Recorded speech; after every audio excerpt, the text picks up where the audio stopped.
Whether you're selling ebooks or cupcakes, we give you the business skills you need with our daily 10-minute business lessons for the real world. I'm your host, your coach, your teacher, Omar Zenhom. I'm also the co-founder of the $100 MBA, a complete business training and community online. And in today's episode, you will learn, should you have comments on your blog? This is a heated debate in the online world. Should you allow comments on your blog post, or should you not have comments at all? What are the advantages? What are the disadvantages? What's the best strategy for your business?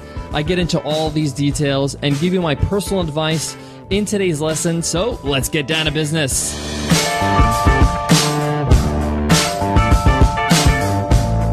Today's episode of the $100 MBA Show is sponsored by FreshBooks, the easy-to-use invoicing solution designed for small business owners. FreshBooks makes it ridiculously easy to create and send invoices, track your time, and manage expenses.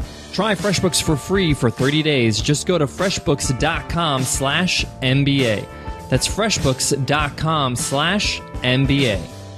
In today's lesson, we're going to be talking about, should you have comments on your blog? Now, you might be thinking, why not? Why shouldn't you just always have comments on your blog? What's the harm in that? I've been blogging for over 8 years now, and I've had blogs that had comments and I had blogs that didn't have comments. And there are advantages and disadvantages. Let me go through some of the advantages of having comments on your blog and why I highly recommend you should have comments on your blog. Let me first say that if you're just getting started or this is a brand new blog, I recommend you have comments on your blog. You allow people to comment on your blog posts. This allows you to get a lot of feedback from your users. It also lets you know what topics, what blog posts are getting engagement. What are people interested in? You could check your stats in Google Analytics and find out, which blog post gets the most page views, and that gives you some sort of idea. But you also understand what people think or their opinions about a certain topic when they post comments.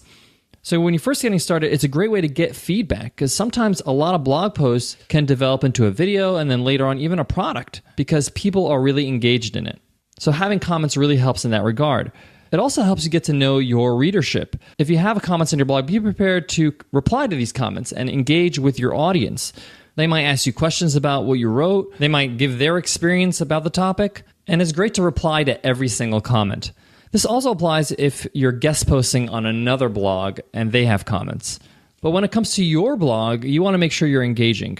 Now, when you're first getting started, you might be demotivated because you may have a few posts that don't have comments on them. People just don't comment. You might think it looks bad when there's no comments under each blog post. I wouldn't worry about that too much in the beginning. This is a good barometer because it's a good way to gauge if this blog post is engaging. Because you'll have blog posts maybe with 2 or 3 or 4 comments and some with none.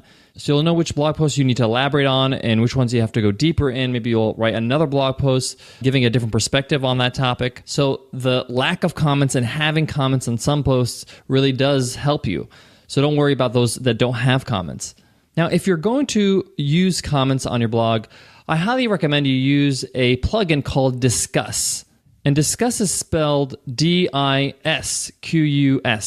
Now, Discuss works on a WordPress site, a Tumblr page, a Blogger page, and Squarespace. And I like Discuss because it has a great interface. It allows people to log in with their Discuss username and password so they can follow all their comments on different sites. Also allows them to sign up with different types of accounts like Twitter and Facebook. But what's great about Discuss is that it's a great spam filter. If you're using your native comment system on your site, you'll get a lot of spam. And a lot of people just cut out all comments because they're just sick of all the spam.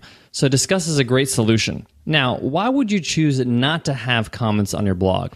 As you start getting better as a blogger, as you start growing your audience, and you start being familiar with your audience and knowing what works, what doesn't, and you start having some readership, and you might be getting a lot of comments, maybe 30, 40, 50 comments on each blog post. You need to start understanding, how valuable are these comments?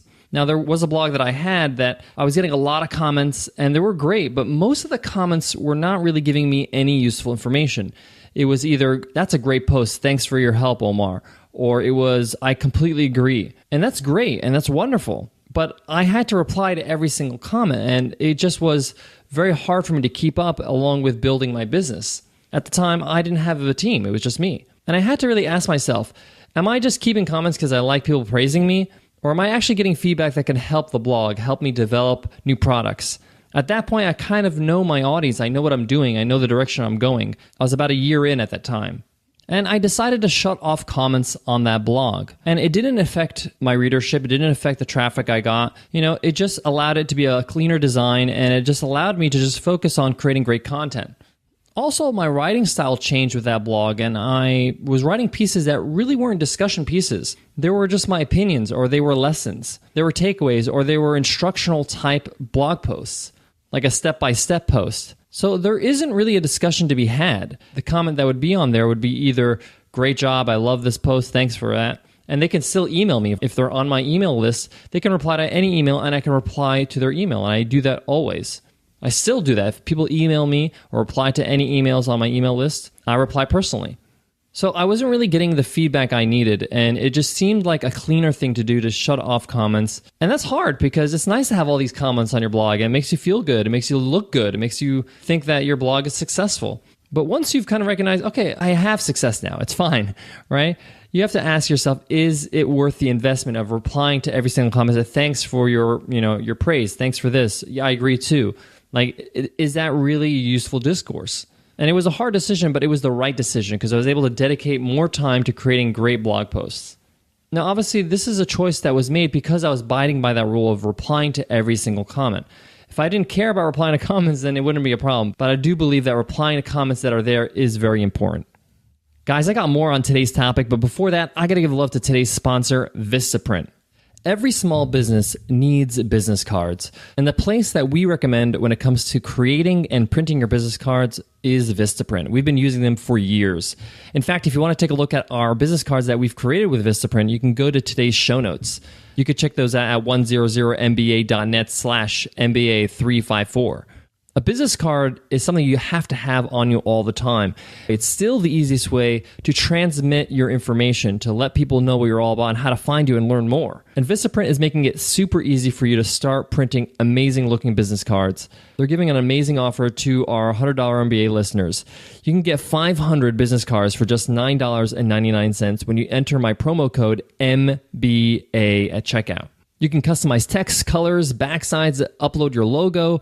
You can do pretty much anything, and Vistaprint will print it in a high quality way. You can also upgrade to a thicker stock or a brilliant finish, or my personal favorite, the matte finish. So again, head on over to Vistaprint.com and get 500 business cards for just $9.99. That's 50% savings over the site price. Make sure you use my coupon code MBA to get this offer. Again, that's Vistaprint.com, coupon code MBA. So to wrap up today's lesson, if you're not sure if you should have comments on your blog or not, I recommend you get started with comments on your blog. Grow your audience, read their comments, read their feedback, get to know them a bit. If at some point you decide you can't keep up with replying, or the feedback that you're getting is just getting repetitive and it's not as useful as it used to be, you can shut them off later on. Or you can keep them on and you can keep having comments on your blog. Some people hire somebody to reply to those blog post comments. I'm giving you this recommendation because I don't want you to think about this too much. Having comments on is a good way to start. Just get started, start blogging, get the work out there, build your body of work, and then you can evaluate later on if you want to keep them on or not. All right, guys, that wraps up today's lesson. I hope you enjoyed it. If you did, we would love to hear from you in an iTunes rating and review. If you just click on your cover art on your iPhone, you'll see a link that says give us a rating and review. If you're on a browser or any other phone, just go to 100mba.net/show for all the instructions. By leaving us a rating and review on iTunes, we get to know you a bit. We get to know what you enjoy about the show and what to do more of. It also is a way for you to show your support for the show. Ratings and reviews on iTunes help us tremendously and help us get more exposure to new listeners that are just like you. All right, guys, I want to leave you with this. I know I've talked about this before, but whenever I bring up the word blog, a lot of people kind of say, well, do I really need to blog? And it's sort of an intimidating task. And I know it's difficult for some people because they don't enjoy writing or they feel like writing is not a strength of theirs. I know that firsthand because that was my experience. But you just got to get started. Blogging is a great way for you to explore your own ideas, writing things down, evaluating them, asking yourself if these ideas are things that you really believe in or is just something that you're regurgitating. And blogging is a great way for you to refine your communication skills. I love blogging for that. And it's still one of the best ways to content market because Google loves blog posts. One of the most popular blog posts on the $100 MBA blog is our Big 40. It's our Big 40 list of books, business books that we recommend you should read. And it's so popular. That 2-part blog post is so popular that if when you search MBA books, which is a very, very hard keyword, we come up number 1. And that would never happen if I didn't blog. So use that idea, use that incentive as motivation if you don't really feel like doing it or getting started. Give it a shot, get into the habit of it, have a publishing schedule. It will help your business tremendously. All right, guys, I'll check you in tomorrow's episode where we talk about how often should you have meetings. Can't wait for that. I'll see you then. Take care.